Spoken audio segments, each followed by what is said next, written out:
Channel वंदना काव्या में। तो आप सब कैसे हैं बताने के लिए हमेशा की तरह कमेंट बॉक्स में जय माता दी जरूर लिखिए। दोस्तों, माता लक्ष्मी कहती है घर की यह 5 चीज़ें कभी दूसरों को नहीं देनी चाहिए। आज हम आपको माँ लक्ष्मी की एक प्राचीन कथा सुनाने जा रहे हैं। इस कथा के माध्यम से आपको पता चल जाएगा कि एक स्त्री को अपने घर की कौन सी चीज़ें दूसरों को नहीं देना चाहिए। जो भी स्त्री यह चीज़ें दूसरों को दे देती है, माँ लक्ष्मी उसके घर को छोड़कर चली जाती है। इसलिए दोस्तों, आप इस कथा को पूरा ज़रूर सुने, क्योंकि आधा अधूरा ज्ञान घातक होता है। जो भी इस कथा को पूरा सुनता है, माँ लक्ष्मी उसकी झोली खुशियों से भर देती है। तो चलिए बिना देरी किए आपको वह प्राचीन कथा सुनाते हैं। दोस्तों, पूर्व काल की बात है। मध्य देश में एक अत्यंत शोभायमान नगरी थी। उस नगरी में एक सुकन्या नाम की स्त्री अपने पति और सास ससुर के साथ निवास करती थी।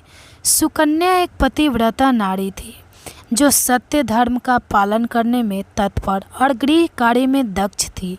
सुकन्या का स्वभाव अत्यंत दयालु था।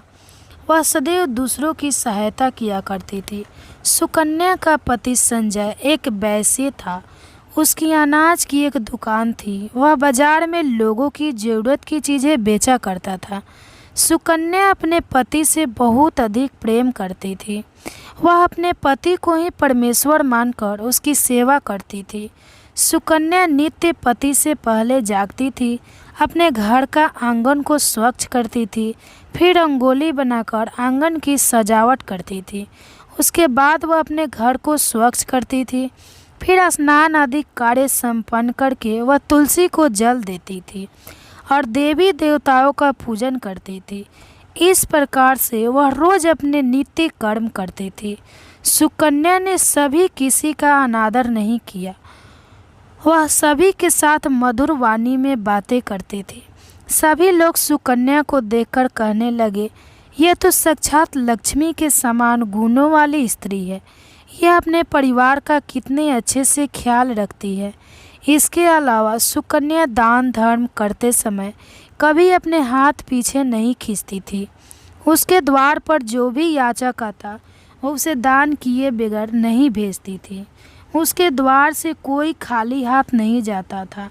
जो भी भूखा उसके द्वार पर आता तो वह भर पेट भोजन करके ही लौटता था, जिससे उसके द्वार पर आए हुए सभी याचक अत्यंत प्रसन्न होकर उसे आशीर्वाद देकर लौट जाते थे।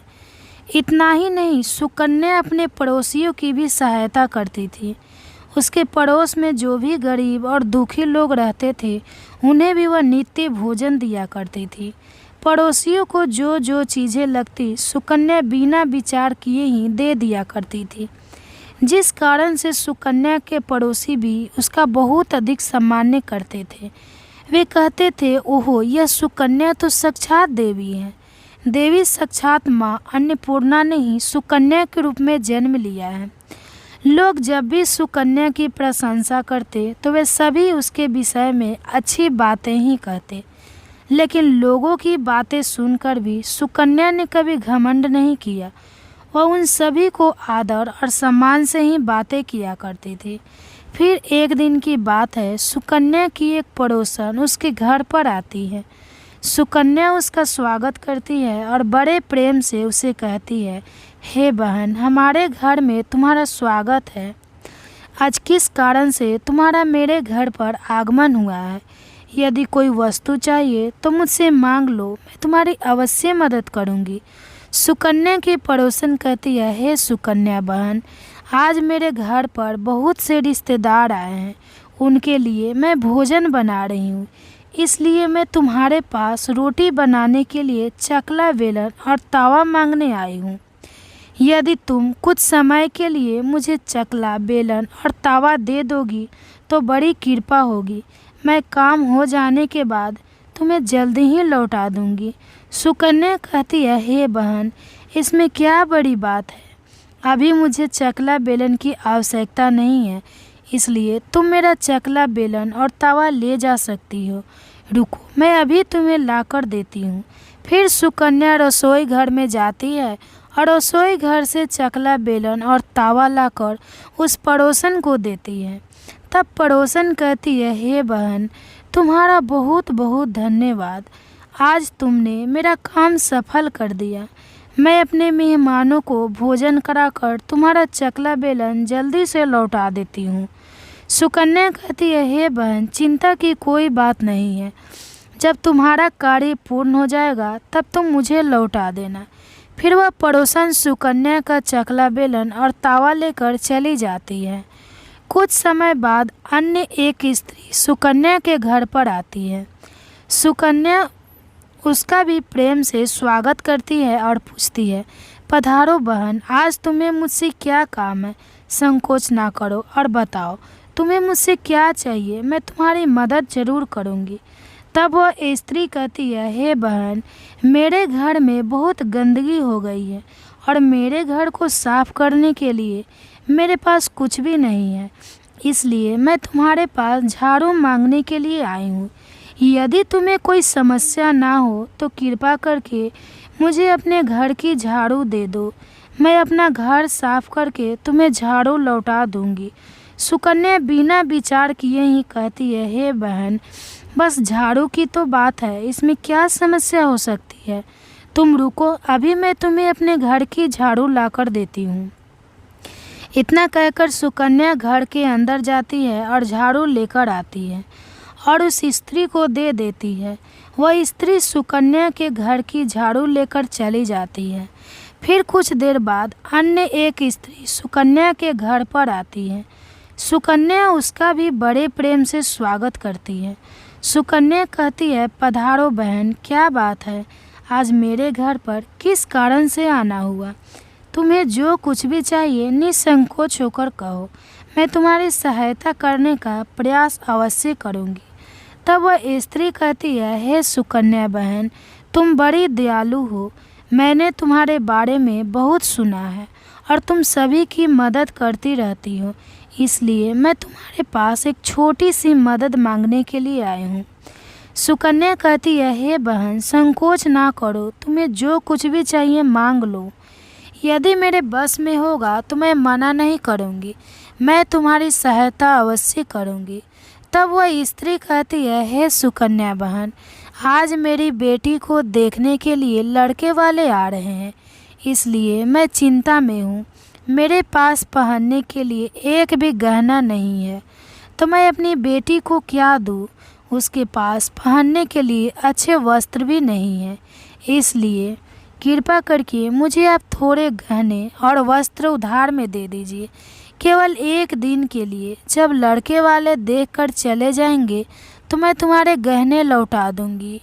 उस पड़ोसन की बात सुनकर सुकन्या कहती है, बस इतनी सी बात? हे बहन, तुम चिंता मत करो, तुम्हारी पुत्री मेरी छोटी बहन के जैसी है, उसकी सहायता मैं अवश्य करूंगी। मैं अभी तुम्हारे मेरे गहने और साड़ी देती हूँ, जिसे पहनकर तुम्हारी पुत्री राजकुमारी लगेगी। फिर सुकन्या अंदर जाती है, गहने और साड़ी लेकर आती है और उस पड़ोसन को दे देती है। वह पड़ोसन प्रसन्न होकर सुकन्या के गहने और साड़ी लेकर चली जाती है। फिर शाम हो जाती है और अन्य एक पड़ोसन सुकन्या के घर पर आती है। सुकन्या उसका भी बड़े प्रेम से स्वागत करती है और कहती है, पधारो बहन, आज किस कारण से मेरे घर पर आना हुआ? बताओ, मैं तुम्हारी किस प्रकार से सहायता कर सकती हूँ? तुम्हें जो कुछ चाहिए निसंकोच होकर कहो, मैं तुम्हारी मदद करूँगी। वह पड़ोसन कहती है, हे सुकन्या, तुम बड़ी दयालु हो और तुम सभी की मदद करती हो, इसलिए मैं तुम्हारे पास आई हूँ। मेरा बच्चा भूखा है और उसे पिलाने के लिए दूध नहीं है, इसलिए मैं तुम्हारे पास दूध मांगने के लिए आई थी। अगर थोड़ा सा दूध मिल जाता है तो बड़ी कृपा होती। सुकन्या कहती है, अरे बहन, इसमें कौन सी बड़ी बात है, लो अभी मैं तुम्हें दूध दे देती हूँ। सुकन्या रसोई घर में जाती है और थोड़ा सा दूध लेकर आती है और उस पड़ोसन को दे देती है। वह पड़ोसन प्रसन्नता से उस दूध को लेकर चली जाती है। इस प्रकार से सुकन्या अपने सभी पड़ोसियों की मदद कर देती है और प्रसन्न होकर घर का काम करने में लग जाती है। फिर रात होते ही उसका पति घर पर लौट आता है। सुकन्या अपने पति को प्रणाम करती है और उसकी खूब सेवा करती है। रात को दोनों पति पत्नी आनंद से सो जाते हैं। फिर दूसरे दिन वे जागते हैं तो उन्हें एक बहुत ही बुरी खबर कानों पर पड़ती है। एक आदमी दौड़ते हुए सुकन्या के घर पर आता है और सुकन्या के पति से कहता है, भाई, कल रात को किसी ने आपकी दुकान लूट ली है, सारा माल गायब है। सुकन्या का पति एकदम से घबरा जाता है और दौड़ते हुए अपने दुकान पर जाता है तो देखता है उसका सारा माल किसी ने लूट लिया है। वह देखता है कि उसके दुकान में रखा हुआ सारा धन भी चोरी हो चुका है। वह दुखी और निराश होकर घर पर लौटता है और सुकन्या को सारी बात बताता है, जिसे सुनकर सुकन्या बहुत दुखी हो जाती है। सुकन्या कहती है, अब चिंता ना कीजिए जी, हमारे घर में अभी बहुत सारा रखा हुआ है जिससे आप फिर से व्यापार शुरू कर सकते हैं। फिर सुकन्या अपने घर की तिजोरी में देखती है तो वह अभी पूरी तरह खाली दिखाई देती है। उसके अंदर का भी सारा माल अब चोरी हो चुका था। यह देखकर सुकन्या बहुत दुखी हो जाती है। उसे समझ में नहीं आता कि यह कैसे हुआ। सुकन्या का पति उस पर बहुत क्रोधित हो जाता है और पूछता है, सुकन्या, सच सच बताओ, हमारे घर के अंदर रखा हुआ सारा पैसा कहाँ गया? सुकन्या कहती है, हे स्वामी, मैं घर पर ही थी, सारा धन तिजोरी में ही था, किसने इसे चुरा लिया पता नहीं। कृपया आप शांत हो जाइए, हम कोई ना कोई उपाय जरूर ढूंढ लेंगे। सुकन्या का पति कहता है, यह जो तुम दूसरे लोगों को घर पर बुलाकर खिलाती हो, अनजान लोगों को घर में बुलाती हो, उसी का फल है। यह उन्हीं में से किसी ने हमारे घर का सारा पैसा चुरा लिया है। क्रोध में आकर सुकन्या का पति उसे बुरा भला कहता है। सुकन्या की सास भी उसे बहुत कोसती है और कहती है, तुम ही इन पड़ोसियों को घर की चीज़ें देती रहती हो, बिना सोचे किसी को भी मदद कर देती हो, उन्हीं में से किसी ने सारा पैसा चुरा लिया है। घर के सभी लोग सुकन्या को भला बुरा कहने लगते हैं। फिर सुकन्या अपने पति को दिलासा देते हुए कहती है, हे नाथ, मैंने मेरे कुछ गहने हमारी पड़ोसन को दिए हैं, मैं उसके पास से गहने लेकर वापस आती हूँ। फिर सुकन्या उस गरीब पड़ोसन के घर पर जाती है तो देखती है उसके घर पर कोई नहीं होता है। वह स्त्री भी घर छोड़कर सुकन्या के गहने लेकर भाग गई होती है। सुकन्या निराश होकर घर पर लौटती है और अपने पति को सारी बात बता देती है। सुकन्या की बात सुनकर उसका पति आग बबूला हो जाता है और सुकन्या को भला बुरा कहने लगता है। सुकन्या का पति कहता है, हे सुकन्या, तुम बड़ी मूर्ख हो, तुम्हारे ही कारण हमारा सारा धन वैभव चला गया। तुम्हारे दान देने की आदत के कारण ही हमारे ऊपर यह मुसीबत आना पड़ा है। अब तू इस घर में नहीं रह सकती, तू अभी इसी क्षण इस घर को छोड़कर चली जा। सुकन्या कहती है, हे नाथ, आपके सिवा मेरा इस दुनिया में कोई नहीं है, मैं आपको छोड़कर कहाँ जाऊँ। सुकन्या का पति कहता है, तू कहीं पर जा, लेकिन अब इस घर में तू नहीं रह सकती। तेरे ही कारण मेरा सब कुछ बर्बाद हो गया। तू इस घर में रहेगी तो बचा कुचा सब नष्ट हो जाएगा। सुकन्या अपने पति को हाथ जोड़कर विनती करने लगती है, हे स्वामी, ऐसा ना कहिए, मैंने कोई अपराध नहीं किया है। आपके बगैर मैं जीवित नहीं रह सकती। मुझ दासी को आप घर से मत निकालिए। लेकिन सुकन्या का पति उसकी एक नहीं सुनता है और उसे अपने घर से धक्के मारकर निकाल देता है और कहता है, अब तू इस घर से चली जा और लौट कर मत आना। चाहे तो किसी नदी में कूदकर अपनी जान दे देना, लेकिन अब तू इस घर में मेरे साथ नहीं रह सकती। फिर सुकन्या दुखी होकर रोते हुए अपने पति के घर को छोड़कर चली जाती है। चलते चलते सुकन्या माता लक्ष्मी के मंदिर में जाती है और माँ लक्ष्मी से प्रार्थना करते हुए कहती है, हे माँ, मैंने ऐसा कौन सा पाप किया है जो मेरी ऐसी दशा हुई है। हे माँ लक्ष्मी, मैं तो नित्य आपकी पूजा करती थी, फिर भी आपने मेरा घर क्यों छोड़ा? कृपया मुझे बताओ। माँ, मैंने ऐसा कौन सा अपराध किया जो आप मुझसे रूठ गई हो? फिर सुकन्या वहीं पर बैठकर सोचने लगती है, यदि मेरा पति मेरा स्वीकार नहीं करेंगे तो मैं जीवित रहकर क्या करूं? यदि मेरे ही कारण मेरे पति की ये दुर्दशा हुई है तो मुझे जीवित रहने का कोई अधिकार नहीं है। इतना सोचकर सुकन्या अपने प्राण देने के लिए नदी की तरफ जाने लगती हैं। नदी के पास जाकर सुकन्या माता लक्ष्मी से प्रार्थना करती है, हे माँ लक्ष्मी, अब मैं अपने प्राण देने जा रही हूँ। यदि मेरे द्वारा तुम्हारी पूजा में कोई कमी रह गई हो तो मुझे माफ़ करो। मैं अपने पति के बगैर जीवित नहीं रह सकती, इसलिए अब मैं इस नदी में कूदकर अपने प्राण दे दूंगी। इतना कहकर सुकन्या नदी में कूदने ही वाली होती है कि साक्षात माँ लक्ष्मी उस स्थान पर प्रकट हो जाती हैं। माँ लक्ष्मी सुकन्या से कहती है, रुक जाओ सुकन्या, रुक जाओ पुत्री, तुम ये क्या कर रही हो? सुकन्या आंखें खोलकर देखती है कि साक्षात माँ लक्ष्मी उसके सामने खड़ी है।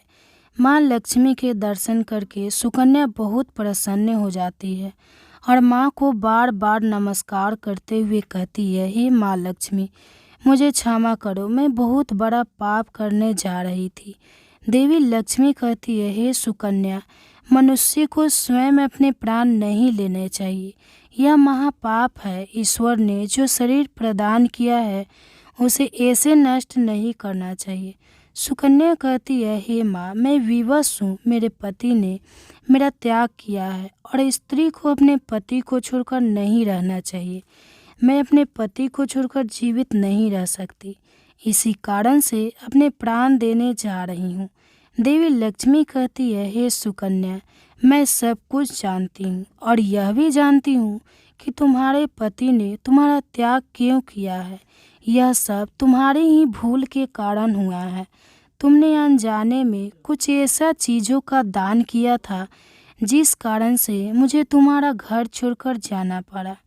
जो भी स्त्री अपने घर की इन चीज़ों को दूसरे को दे देती है उनके घर में मेरा वास नहीं होता। मैं उन वस्तुओं के साथ ही उनका घर छोड़कर चली जाती हूँ। तब सुकन्या कहती है, हे माँ, ऐसी वह कौन सी वस्तुएं हैं? कृपा आप मुझे बताइए, मैंने कौन सी वस्तु का दान किया जिस कारण से आपने मेरे घर का त्याग किया? देवी लक्ष्मी कहती है, हे पुत्री, अब तुम ध्यान से सुनो। मैं तुम्हें उन चीज़ों के बारे में बताती हूँ जो किसी भी स्त्री को दूसरे को नहीं देना चाहिए। इन चीज़ों का दान करने पर मैं उस घर को छोड़कर चली जाती हूँ। सुकन्या, सबसे पहली वस्तु है चकला और बेलन और तावा। किसी भी स्त्री को अपने घर का चकला, बेलन और तावा कभी दूसरों को नहीं देना चाहिए। रसोई घर में इन वस्तुओं का महत्व सबसे अधिक होता है। इन वस्तुओं की पवित्रता सदैव ही बनी रहनी चाहिए। इन्हीं वस्तुओं से भगवान विष्णु को प्रसाद बनाया जाता है और तवे पर बनी पहली रोटी भी गाय को खिलाई जाती है। इसलिए इन वस्तुओं को हमेशा स्वच्छ और शुद्ध रखना चाहिए। दूसरों को देने पर यह अपवित्र हो सकती है और फिर इनका उपयोग करना अशुभ फल प्रदान करता है। इसलिए सुकन्या, तुमने अपने रसोई घर के चकला, बेलन और तावा अपनी पड़ोसन को देकर पहले से बड़ी भूल की है। आगे माँ लक्ष्मी कहती है, हे सुकन्या, अब तुम दूसरी वस्तु के विषय में सुनो। तुमने अपनी पड़ोसन को अपने घर में रखी हुई झाड़ू ही दे दी, जिस वस्तु में मेरा सदैव वास होता है। जो वस्तु मुझे सबसे अधिक प्रिय है, तुमने उसे ही दूसरे को दे दिया, तो फिर मैं तुम्हारे घर में कैसे ठहरती? हे सुकन्या, जो स्त्री अपने घर की झाड़ू दूसरे को दे देती है, मैं उसके घर में त्याग देती हूँ। झाड़ू से घर की स्वच्छता की जाती है और जहाँ पर स्वच्छता होती है उसी स्थान पर मेरा वास होता है। ध्यान में रखना, सुकन्या, घर में झाड़ू को हमेशा छिपा कर रखना चाहिए। झाड़ू पर बाहरी व्यक्ति की दृष्टि भी नहीं पड़नी चाहिए। झाड़ू एक अत्यंत पवित्र वस्तु है, इसे पैर नहीं लगाना चाहिए और इससे कभी विष्ठा आदि प्रकार की गंदगी साफ नहीं करनी चाहिए। माँ लक्ष्मी कहती है, हे सुकन्या, अब तुम तीसरी वस्तु के विषय में सुनो, जो एक स्त्री को कभी दूसरों को नहीं देनी चाहिए। वह वस्तु है आभूषण। एक स्त्री को अपने आभूषण कभी अन्य महिला को नहीं देने चाहिए। मैं सदैव ही आभूषणों में वास करती हूँ। स्त्री के 16 श्रृंगार में गहनों का बहुत अधिक महत्व होता है। एक विवाहित स्त्री को अपने आभूषण कभी अन्य स्त्री को पहनने के लिए नहीं देना चाहिए। जो स्त्री अपने आभूषण अन्य स्त्रियों के देती है, उसके जीवन में दुर्भाग्य आता है। हे सुकन्या, अब मैं तुम्हें चौथी वस्तु के विषय में बताती हूँ। किसी भी मनुष्य को शाम हो जाने के बाद कभी सफ़ेद रंग की वस्तु का दान नहीं करना चाहिए, किंतु तुमने शाम के समय दूध का दान किया था। शाम को दूध का दान करने से जीवन में दुर्भाग्य आता है। शाम को सफ़ेद रंग की चीज़ें दान करने से मनुष्य के जीवन में अशुभ काल आता है। माँ लक्ष्मी कहती है, हे सुकन्या, अब मैंने तुम्हें उन सभी वस्तुओं के बारे में बता दिया जिनका कभी दान नहीं करना चाहिए। यह वस्तुएं कभी दूसरों को उधार में अथवा उपयोग के लिए नहीं देना चाहिए। सुकन्या कहती है, हे माँ लक्ष्मी, मुझसे बड़ी भूल हो गई। मैं इन बातों से अनजान थी। कृपया मुझे क्षमा करो और अब मुझे प्रायश्चित करने का उपाय बताओ। देवी लक्ष्मी कहती है, हे सुकन्या, तुमने प्रायश्चित पहले ही कर लिया है, इसलिए अब तुम अपने घर पर लौट जाओ। मैं तुम्हें तुम्हारा संपूर्ण वैभव और धन संपत्ति लौटा देती हूँ। इतना कहकर माँ लक्ष्मी उस स्थान से अंतर्ध्यान हो जाती है।